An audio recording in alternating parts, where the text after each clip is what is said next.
రక్షకుడును ప్రభు అయిన యేసుక్రీస్తు వారి నామములో నూతన జీవం ప్రేక్షకులందరికీ మా శుభములు. మీరందరూ బాగున్నారు కదూ?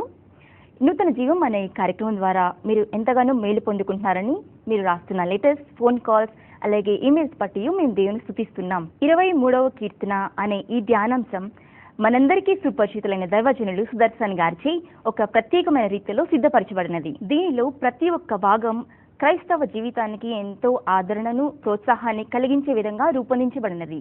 ఈనాటి ఈ అద్భుతమైన వర్తమానం మనందరి కోసం. ఆలకిద్దామా?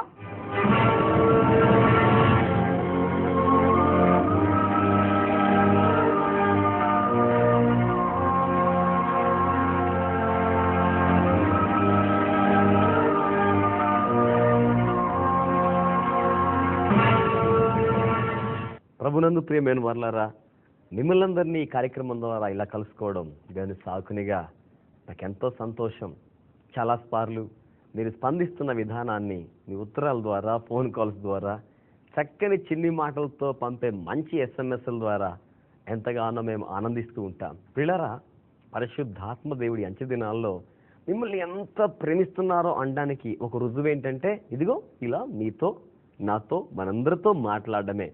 సహజంగా మనం ఎవరినైతే ఎక్కువగా ప్రేమిస్తామో లేక అభిమానిస్తామో వారితో మాట్లాడడానికి ఇష్టపడతాం, అలాగే వారితో కొంచెం సమయాన్ని స్పెండ్ చేయడానికి ఇష్టపడతాం. ఇది కూడా అంతే ప్రియులారా. యేసయ్య మనల్ని ప్రేమిస్తున్నారు, సో మనతో మాట్లాడడానికి ఇష్టపడుతున్నారు.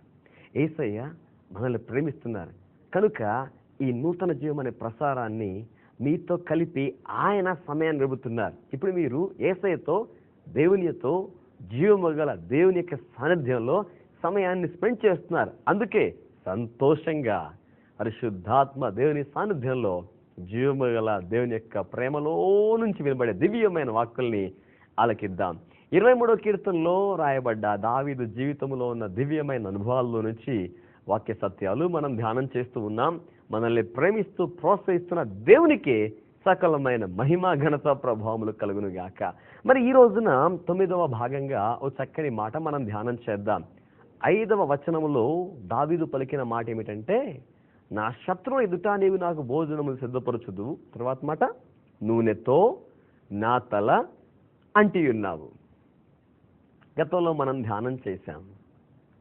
కడసారి వాడు అన్నట్టుగా ఉన్న దావీదును అందరూ వెయిట్ చేసేలా చేశాడు ప్రభు. ఎక్కడో అరణ్యంలో, నిర్జన ప్రాంతంలో దుమ్ము కొట్టుకుని వస్తున్న ఈ దావీదు అలా వస్తూ ఉండగానే ప్రియులరా, ఆలోచించేయండి. గొర్రెల కాపరి వస్త్రధారణ, కొంకి కర్ర, దుడ్డు కర్ర, వడిసెల, చిక్కము, రాళ్ళు, ఇది ఆయన యొక్క రెగ్యులర్ డ్రెస్సింగ్. వేరేస్ అభిషేకం కోసం అప్పటికే నిలబడి సిద్ధంగా ఉండి కాదు, వీరు కాదు అని కొట్టివేయబడ్డ అన్నలందరేమో మంచి మిలిటరీ డిసిప్లిన్తో పెరిగిన వారు.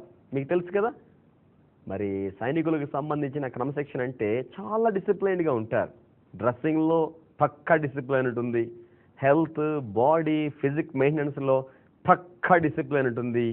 ఎవరు వేలెత్తి చూపి పలానాది బాగోలేదు అనడానికి వీళ్ళనంత పక్కాగా, పకడ్బందీగా, ప్రణాళిక చొప్పున వారి దేహాలు, జీవితాలు, వారి యొక్క కఠోర పరిశ్రమ ద్వారా సాధించిన చక్కని దేహ దారుఢ్యం, ఇవన్నీ కూడా వారికి గొప్ప గొప్ప ప్రామాణిక కొలమానాలు. వేరే దావీదు సిద్ధపాటు లేదు, ముందుగా కబురు పెట్టలేదు, విఐపి ఏమీ కాదు కదా. అప్పటికప్పుడు గొర్రెల మధ్యలో నుంచి గబగబా చేలోబడి పరిగెత్తుకుంటూ వస్తున్నాడు. వీళ్ళందరినీ చూసిన సమూయేలు ఏమీ మాట్లాడలేదు. వీరందరినీ చూసిన పరిశుద్ధాత్మదేవుడు ఏమీ వివరించలేదు. కానీ అప్పటికప్పుడు గొర్రెల మధ్య నుంచి వస్తున్న దావీదును చూడగానే ఏమన్నారో మీకోసం నేను చదువుతాను. లేఖన భాగాన్ని గమనించండి. 1 సమూయేలు గ్రంథం 16వ అధ్యాయం 12వ వచనం. అతడు వాని పిలువనంపించి లోపలికి తోడుకొని వచ్చెను. వినండి ప్రియులారా, అతడు ఎర్రని వాడును, చక్కని నేత్రములు గలవాడును, చూచుటకు బహు సుందరుడైన వాడునయుండెను.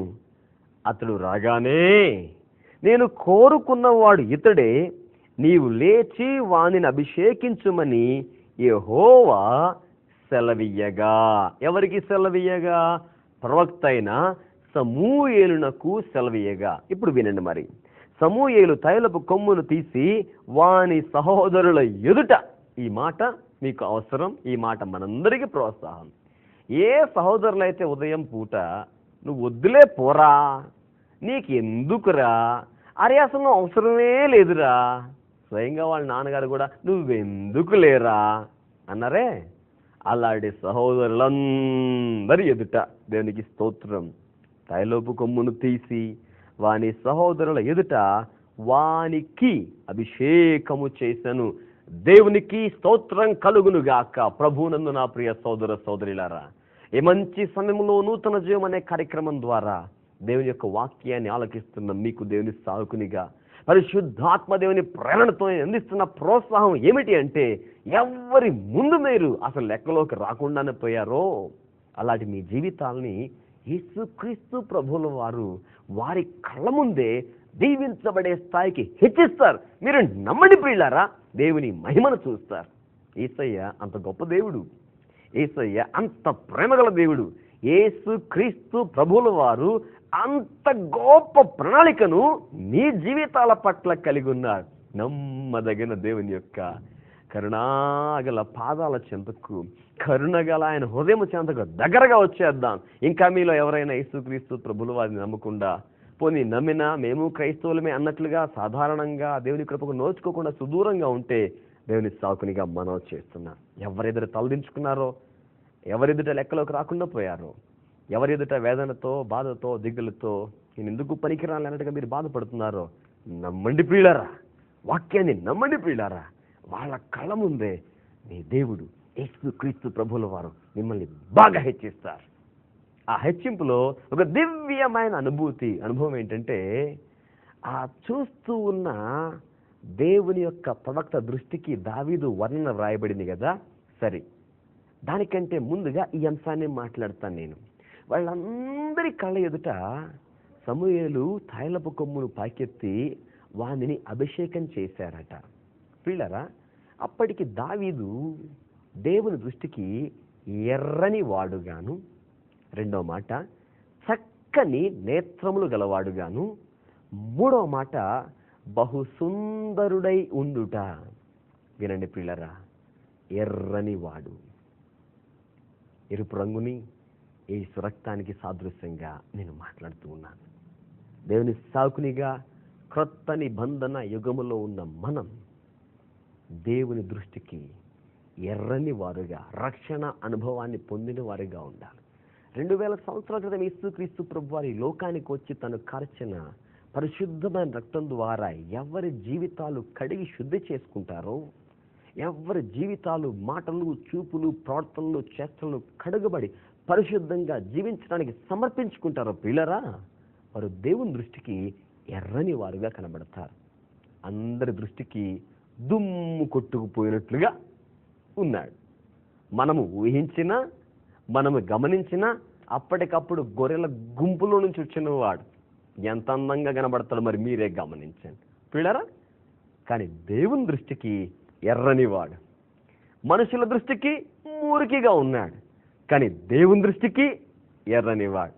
ఈ రోజున మీరు కూడా మీ కుటుంబంలో ఎవరి కంటికి ఆనినా ఆనకపోయినా, చాలామంది అంటారు నేను ఎవరి కంటికి ఆంటలేదన్నా, నా మాట ఎవ్వరికీ లెక్కలేదన్నా, అసలు నన్ను ఎవ్వరు పట్టించుకోవట్లేదన్నా, అయ్యో నేను ఎవ్వరికి అసలు లెక్కలోకి రాకుండా పోయానన్నా, అందరిని తక్కువ చూపు చూస్తున్నారన్నా. ప్రభునందు ప్రియమైన వాళ్ళరా, మనుషుల దృష్టిలో మీరు ఎలా ఉన్నారు అనేది ప్రాముఖ్యం కాదు, కానీ మనుషులు పైరూపాన్ని చూస్తారు, దేవుడైతే మీ అంతరంగాన్ని చూస్తారు. మీరు ఆ దేవుణ్ణి కాపరిగా కలిగి ఉంటే ఆ దేవుని దృష్టిలో మీరు ఆ యేసు నమ్మిన వారిగా ఉంటే ఆ యేసు సంకల్పాలలో మీరు ఏమవుతారు?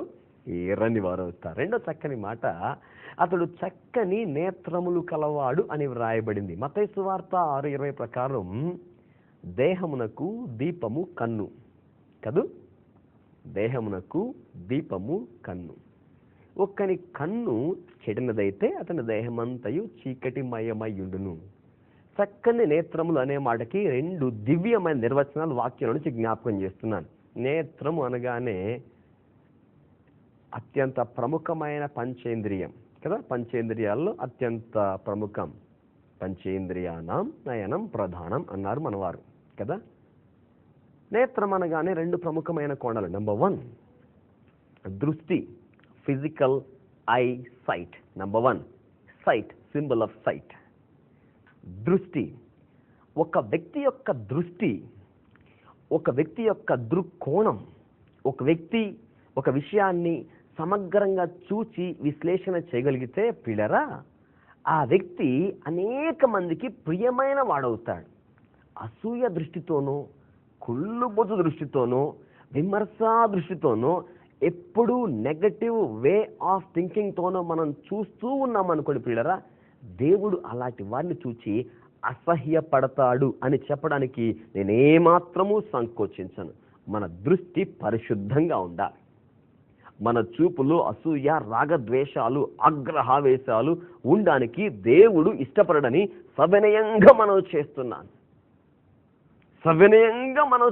పరమ గీతముల గ్రంథంలో ప్రియురాలి కంటిని వర్ణిస్తూ ఉన్న ప్రియుడు పావురపు గువ్వ కన్నులతో ప్రియురాలి కన్నులని పోల్చాడు.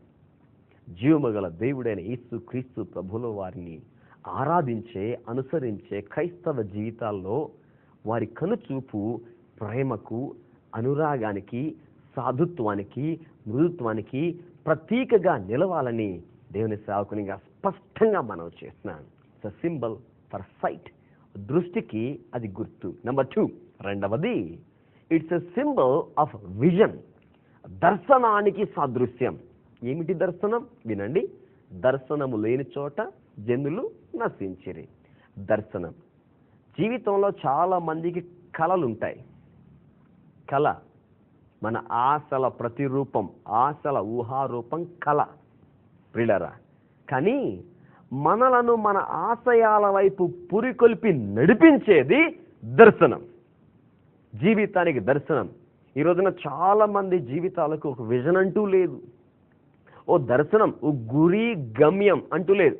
ఆశలు బోల్డు, ఆశయాలు శూన్యం, ఆచరణ అంతకంటే శూన్యం. ప్రభునందు ప్రియమైన వారలారా, మంచి దర్శనంతో, మంచి టార్గెట్తో, మంచి గురితో ఏ వ్యక్తి అయితే తన జీవితాన్ని గమన పదంలో ముందుకు తీసుకువెళ్తూ ఉంటారో అతన్ని ప్రభువు చూచి ఇష్టపడతాడు, అతన్ని పెద్దలు చూచి ఇష్టపడతారు, అతని సమాజం ఇష్టపడుతుంది, అతని సంఘం ఇష్టపడుతుంది. నా ప్రియ యవ్వన సోదరుడా, నీ లైఫ్ యొక్క విజన్ ఏంటి బాబు? అసలు నీ లైఫ్ కంటూ ఒక విజన్ ఏమైనా ఉందా?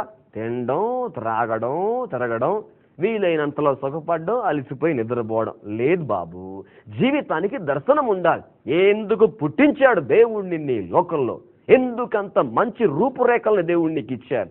ఎందుకంత మంచి కుటుంబంలో పెంచారు? ఎందుకంత చక్కని విద్యాబుద్ధులు నీకు నేర్పించారు? ఎందుకు దేవుడు ఇంత శ్రేష్టమైన తలాంతులు నీకు ఇచ్చారు? ఏమా ప్రియ సహోదరి, చెల్లెమ్మా, ఎప్పుడైనా ఆలోచన చేసావా?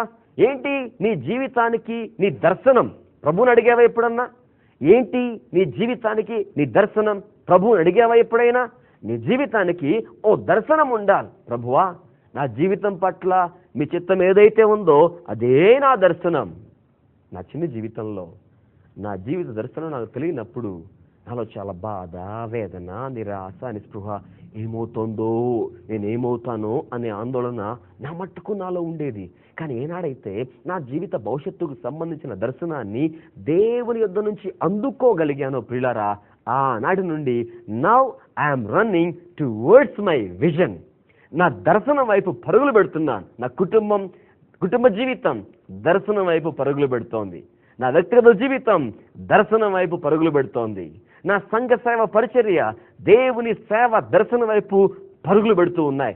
నా టీవీ పరిచర్య, నూతన జీవం అనే యొక్క ప్రసారాలు నా దర్శనం వైపే పరుగులు పెడుతూ ఉన్నాయి. అందుకే పిన్ పాయింటెడ్గా నీకు దేవుని యొక్క వాక్యాన్ని నేను అందించగలుగుతూ ఉన్నాను. ప్రియులారా, ఏ వ్యక్తి జీవితానికైతే గురి, గమ్యం, విజన్, దర్శనం ఉంటుందో ఇక వ్యక్తి జీవితంలో గమనాలు, చంచలత్వం, అటు ఇటు ఇటు అటు ఈ విధానాలు ఉండవు. చాలా మంది జీవితంలో అంతా ఉడతలు గనుక అక్కడ అక్కడ అక్కడ అలా ఎగురుతూ ఎలా కనబడతాయో చాలా మంది జీవితంలో కాసేపు ఆ పని, కాసేపు ఈ పని, కాసేపు అటు, కొంతమంది క్రైస్తవుల జీవితాల్లో కూడా విషాదం ఏంటంటే 2 రోజుల సంఘం 2 రోజుల సంఘం. అయ్య బాబోయ్, ఈ క్రమశిక్షణ రాహిత్యాన్ని మనం కలిగి ఉండకూడదు ప్రియులారా. ఓ దర్శనం, ఓ గురి, ఓ గమ్యం. చూపు దావీదు యొక్క నేత్రాలు అందుకు సాదృశ్యంగా కనబడుతున్నాయి. ఆధ్యాత్మికంగా ధ్యానం చేస్తున్నాం కదా, ప్రభు మీతో మాట్లాడుతున్నారు. దేవునికి స్తోత్రం కలుగును గాక.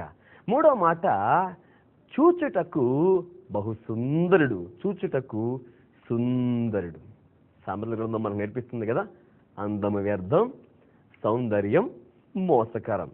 ప్రియులారా, సౌందర్యం రూపురేఖలతో వచ్చేది కాదు. సౌందర్యం సుగుణాలతో వచ్చేది సౌందర్యం. సుగుణాలతో వచ్చేది సౌందర్యం. సుగుణాలతో వచ్చేది సౌందర్యం. ఎప్పుడైతే ఒక వ్యక్తి యొక్క గుణం సౌందర్యవంతమైన గుణం అవుతుందో, ప్రభు నామానికి మహిమ తెచ్చేదవుతుందో, ప్రజలకు మేలు చేసేదవుతుందో, అపవాదిని అణచేదవుతుందో ప్రియులారా, అతడు దేవుని దృష్టికి, సంఘం దృష్టికి, సమాజం దృష్టికి సుందరుడు. చక్కని సాదృశ్యాన్ని, సందర్భాన్ని బట్టి జ్ఞాపకం చేస్తున్నాను. ఓ రోజున దావీదు పెద్దవాడైన తరువాత, దావీదు యొక్క జీవితంలో ఆకలి బాధతో ఉన్న సమయంలో అబీగయీలు అనే స్త్రీ తన జ్ఞానాన్ని, వివేకాన్ని, సుగుణాన్ని ఉపయోగించి నాబోతు అనే భర్త సహకరించకపోయినా ఆకలిగొన్న దావీదు గారికి ఆగ్రహంతో పైకొచ్చేసి నాశనం చేస్తాడేమో అనే భయంతో ప్లస్ భక్తితో దావీదు విలువని ఎరిగి తన భర్త మూర్ఖత్వం ద్వారా వచ్చే శిక్ష నుంచి తను తప్పించుకోవడం కోసం తన సుగుణాన్ని ప్రదర్శిస్తూ దావీదుకి భోజన పలహారాలు ఎదురుగా తీసుకువెళ్తారు. అప్పుడు దావీదు గారు ఆమెను చూచి ఒక మాట అంటారు, నీవు చూపిన బుద్ధి విషయమై నీకు ఆశీర్వాదము కలుగునుగాక అంటారు. ప్రభునందు నా ప్రియ సోదర సోదరులారా, ఈ మాట మీకోసమే కదూ. మన బుద్ధి మనకు ఆశీర్వాదాలు తెచ్చేదిగా ఉండాలి, అవునంటారా? మన ప్రవర్తన, మన బుద్ధి వివేకాలు మన కుటుంబానికి దీవెన తెచ్చేవిగా ఉండాలి. అంతేగాని మనకున్న 4 చక్కని బాంధవ్యాలు కూడా పోగొట్టుకునే బుద్ధి మనకు ఉండకూడదు. మనల్ని బాగా ప్రేమించి గౌరవించే భర్తను మన బుద్ధి ద్వారా మనం పోగొట్టుకోకూడదు, మన అవివేకం ద్వారా కోల్పోకూడదు. నా ప్రియ సహోదరులకు మీ కుటుంబ జీవితం యొక్క మేలు కోరిన సాకునిగా స్పష్టంగా మనము చేస్తున్నాను. మీరు చూపిన బుద్ధిని బట్టి మీ భర్త గారికి మీ మీద ఇంకా ప్రేమానురాగాలు పెరగాలి సుమండి. నా ప్రియ సోదర సోదరులారా, సందేశాన్ని ప్రభు మీతో మాట్లాడుతున్నారు కాదు, ఇంకొంచెం స్పష్టంగా గమనించండి. నా ప్రియ సోదరులారా, పురుషులుగా, కుటుంబంలో యజమానులుగా, బాధ్యతాయుతమైన పౌరులుగా, సంఘములో బాధ్యతాయుతమైన డీకన్స్గా, నాయకులుగా, పరిచారకులుగా, సభ్యులుగా మీరు చూపే బుద్ధిని బట్టి మీకు ఇంకనూ ఆశీర్వాదాలు రావాలి. మీరు చూపే మీ బుద్ధిని బట్టి మీ సాటి సమాజం మీకు నమస్కారం చెయ్యాలి. సుందరమైన వాడు. ఎలా వస్తుంది సౌందర్యం? దేహానికి సమృద్ధికరమైన పోషణ ఇవ్వడం ద్వారా వచ్చేది కాదు. సుగుణాలతో నిండి ఉంటే అతడు దేవుని దృష్టికి సుందరుడు. ప్రియులారా, అలాంటి దావీదు దగ్గరకు వస్తూ ఉంటే అందరి ఎదుట సమూయేలు గారు తైలపు కొమ్ము చేత పట్టుకుని పైకెత్తి యెహోవా నామములో పనికి అభిషేకం చేశారు. వినండి ప్రియులారా, ఎప్పుడైతే దావీదు తల మీద తైలము పోయబడిందో లేక తైలము అంటబడిందో ఉద్విగ్నమైన మార్పులు దావీదు జీవితంలో జరిగాయి. కాకపోతే అవన్నీ కూడా అంతర్లీనమైన మార్పులే కానీ బాహ్య ప్రకంపనలు కానే కాదు. ఈ రోజున దేవుని సాకునిగా స్పష్టంగా నాతోటి క్రైస్తవ సోదర సోదరులతో మాట్లాడుతున్నాను. పరిశుద్ధాత్మ తైలాభిషేకానికి సంబంధించిన బహు విలువైన సూచనలు నీ అంతర్లీనంగా, నీ అంతరంగంలో ప్రారంభం కావాలి. బాహ్య ప్రకంపనలతో, బాహ్య ప్రదర్శనలతో, బాహ్య ప్రకటనలతో మోసపోవద్దు, మోసం చేయొద్దని వినయంగా మనవి చేస్తున్నాను. ఏనాడైతే దావీదు మీదకు తైలాభిషేకం దిగి వచ్చిందో నా ప్రియ సోదర సోదరులారా, జరిగిన కొన్ని బలీయమైన అంతర్లీనమైన మార్పుల్ని ఇప్పుడు మీరు గమనించండి. నంబర్ 1, మొదటి సమూయేలు గ్రంథం 16వ అధ్యాయం 13వ వచనం. నాట నుండి యెహోవా ఆత్మ దావీదు మీదికి, మీరు చదవండి ఏమని రాస్తుందో, బలముగా దిగి వచ్చాను. ఇది కంటికి కనబడేది కాదు కదా, ఇది ప్రదర్శించేది కాదు కదా. నిజం ప్రియులరా, దేవుని ఆత్మ మిమ్మల్ని బలంగా తాకారు.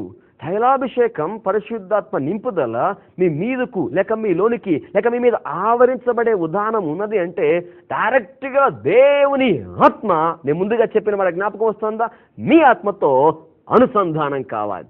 దేవుని ఆత్మ మీ దేహంతో అనుసంధానం కావాలి. దేవుని ఆత్మ మీ యొక్క మనసుతో అనుసంధానం కావాలి. తేటగా వినండి ప్రభునందు ప్రియమైన వాళ్ళారా, మీ ఆత్మ, మీ మనస్సు, మీ దేహం మూడు కూడా దేవుని ఆత్మతో అనుసంధానం అయిపోవాలి. ఇది పరిశుద్ధాత్మ దేవుని యొక్క విస్తృతంగా ఉచితంగా మానవాళికి ధారాళంగా అనుగ్రహిస్తున్న తైలాభిషేకం. నాట నుండి దేవుని ఆత్మ దావీదు మీద బలంగా దిగి రావడం, దావీదు మీద నిలిచి ఉండడం ప్రారంభమైంది. ఎప్పుడైతే దేవుని యొక్క ఆత్మ తైలాభిషేకం దావీదు మీద బలంగా నిలిచిందో, చూడండి చక్కని మాటలు గమనించండి, నీకెంత ఆశీర్వాదకరంగా ఉంటాయి గమనించండి. ఏమైందంటే ఆ రోజు నుండి సౌలు గారి యొక్క జీవితంలో దురాత్మ ప్రవేశం, తద్వారా సౌలు గారు బాధించబడుతున్న సౌలుకు విడుదల కోసం వారు చేస్తున్న ప్రయత్నాలు ఏవి కూడా సఫలం కాకపోగా ఆ రాజ్యంలో సౌలు బాగా విచారణ చేశాడు. నన్ను ఈ బాధ నుంచి ఎవరు తప్పిస్తారు, నన్ను ఈ దురాత్మ నుంచి ఎవరు విడిపిస్తారు, నాకెవ్వరు రెస్క్యూ ఆపరేషన్ చేస్తారు, నాకెవ్వరు నెమ్మదిస్తారని ఆలోచన చేస్తే ఎవరో సౌలు గారికి కబురు పెట్టారు. వినండి ఈ మాట. సౌలు బాగుగా వాయింపగల ఒకని విచారించి నా యొద్దకు తీసుకుని రండని తన సేవకులకు సెలవీయగా, ఇప్పుడు 18వ వచనం మీకోసం చదువుతున్నాను.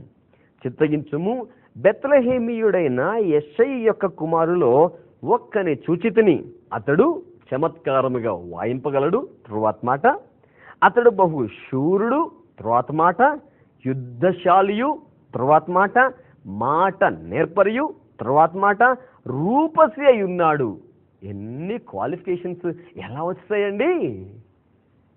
ఇన్ని గొప్ప కృపలు ఈ పసివానికి ఎలా వచ్చాయి? ఆలోచన చేయండి ప్రియులారా. ఈనాడు దేవుని ఆత్మ లేకుండా, దేవుని ఆత్మ అభిషేకం లేకుండా, పరిశుద్ధాత్మ దేవుని నింపుదల లేకుండా ఇవన్నీ రావాలని కోరుకునేవారు బోలెడు మంది లేదు ప్రియులారా.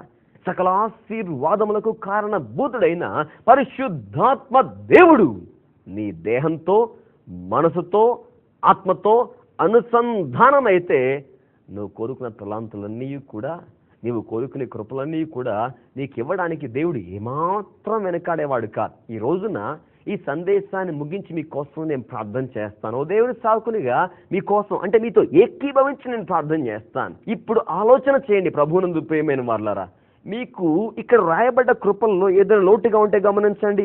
అతడు చమత్కారంగా వాయింపగలడు అంటే అతను చక్కని టాలెంట్ని డిస్ప్లే చేయగలడు, చక్కని టాలెంట్ని పెర్ఫామ్ చేయగలడు. నెంబర్ 2, అతడు బహు శూరుడు. He was able and capable and eligible to fight. చూసారా, జీవితంలో ఎన్నో సమస్యలు వస్తాయి, పోరాడలేక ఓడిపోతూ, రాజీ పడిపోతూ అపజయాన్ని చేరువవుతున్నామా? మరి వినడు తరువాత మాట. అతడు యుద్ధశాలియు, తన తత్వమే పోరాడి గెలిచే తత్వం. చూసారా, తరువాత మాట. మాట నేర్పరియు, he know how to speak and he know how not to speak. ఎలా మాట్లాడాలో తెలుసు, ఎలా మాట్లాడకూడదో తెలుసు, ఎక్కడ మాట్లాడాలో తెలుసు, ఎక్కడ మాట్లాడకూడదో తెలుసు. 4గా ప్రపంచానికి అగ్ని పెట్టే చిచ్చు అని యాకోబు భక్తుడు పత్రికలో వ్రాస్తారు ప్రియులారా. దాన్ని ఎలా ఉపయోగించాలో ఈయనకు బాగా తెలుసట. దేవునికి స్తోత్రం కలుగును గాక. తరువాత మాట. రూపసి అయి ఉన్నాడు, చక్కని రూపలావణ్యం మాత్రమే గాక అత్యంత శ్రేష్టమైన ఎలిజిబిలిటీ, అత్యంత శ్రేష్టమైన ప్రివిలేజ్ ఏంటంటే యెహోవా వానికి తోడుగా ఉన్నాడు. నా భాషలోకి మార్చేస్తున్నాను. ఇతను దేవునిని ఎల్లప్పుడూ కలిగి ఉన్నాడు. ప్రభునందు ప్రియమైన వారలారా, ఈ చదవబడ్డ ఈ ఆశీర్వాదాల్లో నీకు ఏది లోటుగా ఉన్నా దేవుని సాకునిగా వాక్యాన్ని బట్టి పరిశుద్ధాత్ముడు మీకు వాగ్దానం చేస్తున్నాడు. ఈ క్వాలిటీస్లో, ఈ టాలెంట్స్లో, ఇట్టి కృపల్లో మీరు దేనికి లోటుగా ఉన్నా బాధపడాల్సిన పని లేదు, భయపడాల్సిన పని లేదు, విచారిస్తూ చింతిస్తూ ఉండిపోవాల్సిన అవసరం లేదు. యెహోవాను కాపరిగా, యేసు ప్రభు నమ్ము సోదరుడా, తమ్ముడు, యేసు ప్రభు నమ్మయ్యా. ఆయన నీకు తలాంతులు తప్పకుండా ఇస్తారు. రక్షణ భాగ్యం మాత్రమే కాదు, ఆశీర్వాదాలు మాత్రమే కాదు, నీకు ఈ భూలోకంలో అవసరమైన సకల కృపల్ని ఆయన సమృద్ధిగా దయచేస్తాడు. దీనంతరికి మూలం ఎవరో తెలుసా? పరిశుద్ధాత్మ దేవుడు. ఈ రోజున విశ్వాసిగా ప్రార్థనా మందిరానికి హాజరవుతూ దేవుని ఆత్మ నింపుదల లేకుండా దూరంగా ఉన్న వాళ్ళారా, దేవుని సేవకునిగా నిస్సంకోచంగా సూటిగా మనం చేస్తున్నాను. దేవుని ఆత్మ పొందిన వాడవైతే సరిగ్గా మాట్లాడతాం. నేను దేవుని ఆత్మ పొందాను అని చెప్పుకుంటూ కూడా అన్నిట్లో ఓడిపోతూ, పాపం చేతిలో, శరీరం చేతిలో, లోకం చేతిలో ఒకటే ఓడిపోవటం. నువ్వు పొందింది ఏ ఆత్మ? ఏ ఆత్మ పొందావు నీవు? అంత వక్రంగా మాట్లాడుతున్నావు, అంత విమర్శలేం మాట్లాడుతున్నావు. అయ్యో, అన్నీ నెగటివ్ వే ఆఫ్ స్పీకింగ్ ఏనా? అదేంటి? దేవుని ఆత్మ పొందిన వారు అలా మాట్లాడరే, దేవుని ఆత్మ అలాగా మాట్లాడదే. అతడు మాట నేర్పర్యుండెను. పరిశుద్ధాత్ముడు మీతో మాట్లాడుతున్నారు. ప్రార్థన చేద్దాం. ప్రభువా, అలాంటి తైలాభిషేకం మా శత్రువుల మధ్యలోనే, మా కన్నీటిలోనే, మా కష్టాల్లోనే మాకు కూడా దయచేయండి ప్రభువా. ప్రియులారా, ఆయన పక్షపాతం లేనివాడు, మీకు ఇస్తారు. నాతో ఏకీభవించండి, నాతో మనసు కలపండి. 23వ కీర్తన మన జీవితాల్లో గొప్ప కృపలను దేవుడు మనకి ఇవ్వడానికి, కుమ్మరించడానికి, మనల్ని దానికి దగ్గర చేస్తోంది. ఇప్పుడే తలలోంచుదాం, ఇప్పుడే నాతో కలిసి కన్నులు మూద్దాం, ప్రార్థన చేద్దాం. యేసయ్యా మీకు స్తోత్రం. పరలోకమందున్న మా తండ్రి మీకు స్తోత్రం. ఒక వ్యక్తి జీవితాన్ని ఎంత ఉన్నతంగా మార్చగలవు ప్రభువా, ఒక వ్యక్తి జీవితాన్ని ఎంత ఔన్నత్యము లోనికి తీసుకెళ్ళగలవు ప్రభువా, మీకు స్తోత్రం. తైలము చేత అతని తలని మీరు అంటినప్పుడు, ప్రతి అభిషేక తైలం అతని మీద పోయబడినప్పుడు నీ ఆత్మ బహుబలముగా దావీదు మీదకు దిగి వచ్చిందట నాయన. తద్వారా అతడు బహు చమత్కారంగా వాయించగలిగాడు. తద్వారా శూరుడుగా, యుద్ధశీలుడుగా ఉన్నాడు. చక్కని మాట నేర్పడతనం అతనికి కలిగింది. అలాగునే నాయన, యెహోవా అతనికి తోడుగా ఉన్నాడు. అతడు నీ ఆత్మతో నింపబడి ఉన్నాడు గనుక, అతడు నీ ఆత్మను బహుబలముగా కలిగి ఉన్నాడు గనుక ఎల్లప్పుడూ నీతోనే ఉన్నాడు, నీతోనే జీవించాడు. మా ప్రభువా, అట్టి కృప మట్టుకు సందేశాన్ని శ్రద్ధగా ఆలకించిన నా ప్రియ కుటుంబానికి దయచేయండి ఆయన.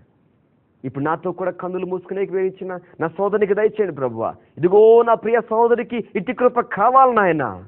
ఆ సందర్భంగా మాట్లాడుతూ, అవివేకంగా మాట్లాడుతూ అవమానానికి లోనుతున్న నా సహోదరిని ఇప్పుడే మీరు దర్శించండి ప్రభువా. ఏమి మాట్లాడవలనో, ఎంతవరకు మాట్లాడవలనో నీ ఆత్మ స్వాధీనానికి దేహాన్ని అప్పగిస్తున్నాం. నీ ఆత్మ స్వాధీనానికి